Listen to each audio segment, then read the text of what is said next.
Welcome students, welcome to NCERT study. आज हम पढ़ेंगे क्लास 10th की केमिस्ट्री के chapter number 3 metals and non metals को।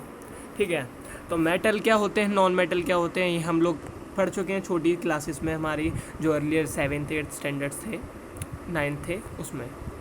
सबसे पहले मेटल बनता किससे है, नॉन मेटल बनता किससे है, हम वो पढ़ लेते हैं। ठीक है, ये सब क्या है, एलिमेंट्स किससे मिलके बने हैं, मेटल्स नॉन मेटल्स मिलके बने हैं हमारे एलिमेंट्स से। Elements can be classified as metals and non metals on the basis of their properties. अपनी प्रॉपर्टीज़ के बेसिस पे एलिमेंट्स दो तरीके के होते हैं, metal and non metals.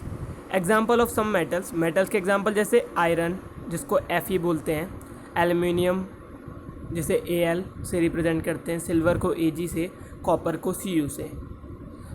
Non metals के एग्जांपल हैं गैसेस जैसे hydrogen, nitrogen, sulphur, oxygen. Clear? तो ये थे हमारे कुछ एग्जांपल्स जिससे आपको पता चले मेटल्स क्या होते हैं और नॉन मेटल्स क्या होते हैं। क्लियर? अब हम फिजिकल प्रॉपर्टीज़ के बेसिस पे मेटल और नॉन मेटल को डिफरेंशिएट करेंगे। What is the difference between a metal and a non metal. ठीक है, पहली प्रॉपर्टी क्या है, लस्ट्रस। लश्यर का मतलब होता है चमक, शाइनिंग। तो metals have a shining surface, whereas जो नॉन मेटल होते हैं they do not have a shining surface, iodine को छोड़ के। आयोडीन ऐसा नॉन मेटल है जो शाइन करता है, तो ये इम्पॉर्टेंट है, इसको आप मार्क कर लेना। दूसरा पॉइंट क्या है, हार्डनेस। तो जो मेटल्स होते हैं वो जनरली हार्ड होते हैं। ओके, किसको छोड़ के, सोडियम, लिथियम, पोटेशियम, इनको छोड़ के, क्योंकि ये इतने सॉफ्ट मेटल होते हैं जो कि एक चाकू से भी आसानी से कट सकते हैं। ठीक है, नॉन मेटल्स ये जनरली सॉफ्ट होते हैं, पर डायमंड को छोड़ के। डायमंड एक ऐसा नॉन मेटल है जो सबसे हार्ड है, it is the hardest substance, a form of carbon which is the hardest natural substance. Clear? तो नेचुरली पाया जाने वाला सब्सटेंस है डायमंड, बहुत हार्ड होता पर ये नॉन मेटल है। तो हमें इसके जो एक्सेप्शंस हैं वो भी याद रखने हैं। तीसरा क्या है, state like solid, liquid, gas. तो मेटल्स की स्टेट कैसी होती है, जनरली सॉलिड फॉर्म में पाए जाते हैं मेटल्स, एक्सेप्ट मरकरी। इधर एक्सेप्शन क्या है, मरकरी एक ऐसा मेटल है जो कि लिक्विड होता है।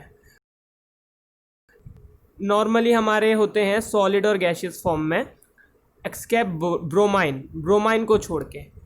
ब्रोमाइन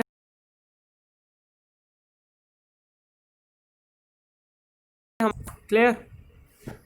आगे चलते हैं, मैलिएबिलिटी।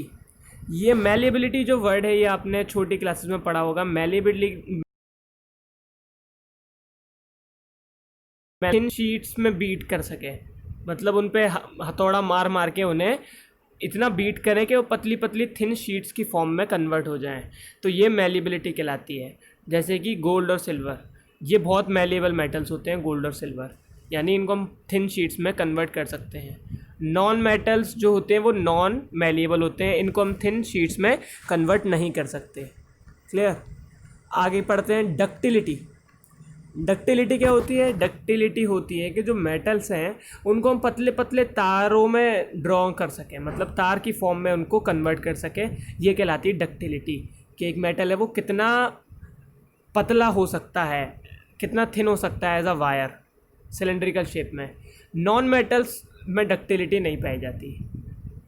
6 पॉइंट है, conductance, conductor of heat and electricity, यानी ये कितने अच्छे कंडक्टर हैं हीट और इलेक्ट्रिसिटी के। तो जो मेटल होते हैं वो गुड कंडक्टर्स कहलाते हैं हीट और इलेक्ट्रिसिटी के, पर नॉन मेटल्स पुअर कंडक्टर्स कहलाते हैं हीट और इलेक्ट्रिसिटी के। क्लियर?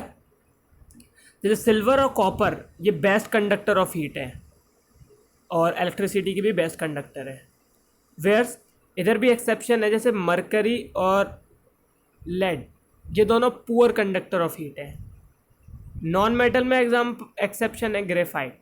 ग्रेफाइट एक ऐसा नॉन मेटल है जो कि गुड कंडक्टर ऑफ हीट है, हीट एंड इलेक्ट्रिसिटी। डेंसिटी कैसी होती है मेटल्स की, metals have generally high density and high melting point, sodium और पोटेशियम को छोड़ के। क्लियर? पर नॉन मेटल्स की जो डेंसिटी होती है वो बड़ी लो होती है, लो डेंसिटी होती है, लो मेल्टिंग पॉइंट होता है, एक्सेप्शन नहीं है। सोनोरस का मतलब होता है साउंड करना, metallic sound, striking sound produce होना, मेटल्स में अगर हम मेटल को हिट करते हैं तो स्ट्राइकिंग साउंड प्रोड्यूस होता है घंटी जैसा। Non metals are not sonorous, इनमें ऐसा साउंड प्रोड्यूस नहीं होता। Oxides, metallic oxide are basic in nature, metal की जो ऑक्साइड होती हैं वो बेसिक होती हैं नेचर में, एसिड का उल्टा होता है ना बेस, वही बेसिक नेचर, ठीक है। Non metal oxide are acidic, तो जो नॉन मेटल होते हैं वो एसिडिक होते हैं नेचर में, और मेटल होते हैं जो वो बेसिक होते हैं, इनका नेचर बेसिक होता है। ओके, ये तो थी फिजिकल प्रॉपर्टीज़ है जो अभी हमने पढ़ी। अब हम डिस्कस करेंगे क्या, अब हम डिस्कस करेंगे केमिकल प्रॉपर्टीज़ ऑफ मेटल्स, कि इनकी केमिकल प्रॉपर्टीज़ कैसी होती है। क्लियर? तो ये केमिकल प्रॉपर्टीज़ में सीधी सीधी बात है कि ये केमिकली कैसे रिएक्ट करेंगी, मेटल और एसिड्स, मेटल एसिड्स के साथ कैसे रिएक्ट करेंगे, पानी के साथ कैसे रिएक्ट करेंगे, एयर के साथ कैसे रिएक्ट करेंगे, ये सब केमिकल प्रॉपर्टीज़ के अंदर आता है। तो ये पहली वीडियो थी, हमने इसकी फ़िज़िकल प्रॉपर्टीज़ डिस्कस करी थी। जो नेक्स्ट वीडियो होगी उसमें हम केमिकल प्रॉपर्टीज़ डिस्कस करेंगे मेटल्स की। तो चैनल को सब्सक्राइब कर लीजिए, बेल आइकन को प्रेस कर लीजिए। वीडियो पसंद आई हो तो लाइक कीजिए, कमेंट कीजिए, share with your friends. Okay, आने वाली वीडियोस मैं जल्द से जल्द अपलोड करूँगा और उनका लिंक डिस्क्रिप्शन में दे दूँगा। So be updated and subscribe this channel. Thank you.